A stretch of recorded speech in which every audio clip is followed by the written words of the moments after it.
बिस्मिल्लाहिर्रहमानिर्रहीम। अस्सलामुअलैकुम वरहमतुल्लाहि वबरकातुहू। तरावी की नमाज जिस तरह मर्दों के लिए पढ़ना ज़रूरी है, इसी तरह औरतों के लिए भी इस नमाज को पढ़ना ज़रूरी है। बहुत सी ख़वातीन इस गलत फहमी का शिकार होती हैं।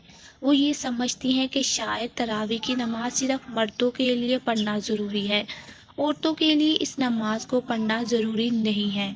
हालांकि ये बहुत बड़ी गलत फहमी है। याद रखिएगा, तरावी की नमाज सुन्नत मौक़दा है, बगैर किसी शरई उज़र के। अगर इसको छोड़ेंगे तो गुनहगार होंगे। मर्द भी पढ़ेंगे और औरतों के लिए भी इस नमाज को पढ़ना ज़रूरी है। अगर औरतें इस नमाज को बगैर किसी शरई उज़र के छोड़ेंगी तो गुनहगार होंगी, इसलिए औरतें भी इस नमाज को पढ़ें।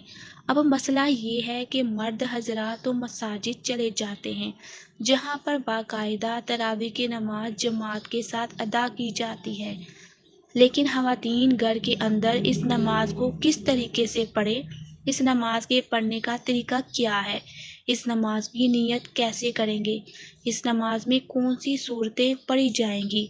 सबसे पहले तो हम इशा के 4 फ़र्ज़ पढ़ेंगे। इशा की नमाज के 4 फ़र्ज़ पढ़ने के बाद फिर हम 2 सुन्नत मुअक्कदा 2 सुन्नत अदा करेंगे। इसके बाद वितर नहीं पढ़ेंगे। फिर 20 रकात तरावी की नमाज अदा की जाएगी। 20 रकात तरावी की नमाज पढ़ने के बाद फिर वितर पढ़ें। 20 रकात तरावी की नमाज 2-2 रकात करके पढ़ी जाएगी, यानी 2 रकात पढ़ के सलाम फेर देंगे।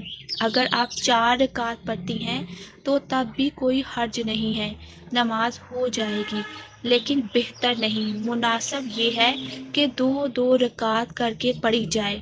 अब 2-2 रकात करके पढ़ लें या 4-4, हर 4 रकात के बाद तरावी की दुआ को पढ़ेंगे। अगर आपको दुआ ज़बानी नहीं आती तो इसको देखकर भी पढ़ सकते हैं। हर 4 रकात के बाद इस दुआ को पढ़िए। 20 रकात इस तरह से मुकम्मल हो गई। अब मसला ये है कि इन 20 रकातों में हमने सूरतें कौन सी पढ़नी हैं। मोहतरम नाज़रीन, इसके लिए कोई ख़ास सूरतें नहीं हैं, ये ज़रूरी नहीं ये सूरतें पढ़ी जाएंगी। जो भी आपको कुरान पाक आता है, कोई सूरतें आपको आती हैं, 10 सूरतें आती हैं, 10 पढ़ लें, 5 आती हैं, 5 पढ़ लें। जब वो 10 सूरतें ख़त्म हो जाएं, अभी तरावी की नमाज बाकी है तो फिर दोबारा से इनको दोहराएं। अभी भी बाकी है तो फिर दोबारा से दोहराएं। इसी तरीके से तरावी की नमाज में जो सूरतें आपको आती हैं वो सूरतें पढ़ती जाएंगी, और इसी तरीके से 20 रकात तरावी की नमाज अदा करेंगे। अगर आपको सिर्फ 4 सूरतें आती हैं, यानी 4 कुल आते हैं, तो तब भी आपकी नमाज बिल्कुल आसान तरीके से अदा हो जाएगी। लेकिन सूरत की तरतीब का ख़ास ख्याल रखना है कि पहले वाली बाद में नहीं पढ़नी और बाद वाली पहले नहीं पढ़नी। ये तो था तरावी की नमाज अदा करने का तरीका। अब इसकी नीयत कैसे करें। नीयत कहते हैं दिल के पुख्ता इरादे को। ज़ुबान से नीयत करना कोई ज़रूरी नहीं है, कोई लाजम नहीं है, कोई शर्त नहीं है। दिल के अंदर जो आपका इरादा है, आप खड़ी हुई हैं, आपने दिल के अंदर इरादा किया है कि मैं 2 रकात तरावी की नमाज पढ़ती हूँ, बस यही नीयत होगी।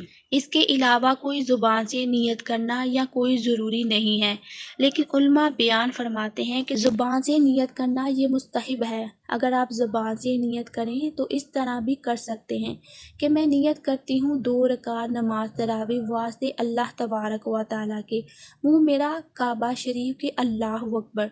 ये तरीका है नीयत करने का ज़ुबान से, लेकिन कोई ज़रूरी नहीं है। 20 रकात ख़त्म हो जाने के बाद फिर दुआ पढ़िए।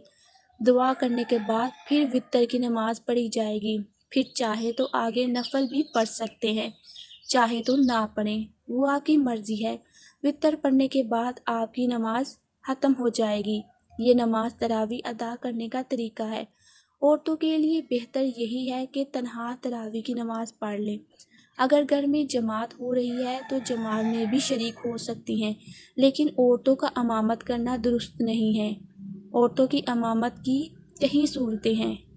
कोई हाफ़िज़ा खातून है, वो अपने घर के मर्द और औरतों की इमामत करे, ये सब नाजायज़ है। اس لیے کہ عورتیں مردوں کی امامت نہیں کر سکتی ہیں۔ قرآن میں اس کی کوئی مثال نہیں ہے۔ اللہ تعالیٰ سے دعا ہے کہ اللہ تعالیٰ ہمیں دین کی سمجھ عطا فرمائے۔ اللہ تعالیٰ اس مبارک مہینے میں ہماری ہدایت فرمائے، اور اس مبارک مہینے میں اللہ تعالیٰ سے ضرور اپنی بخشش کی دعا مانگے، اور رو رو کے مانگے۔ اللہ تعالیٰ آپ کا حامی و ناصر ہو۔ جزاک اللہ۔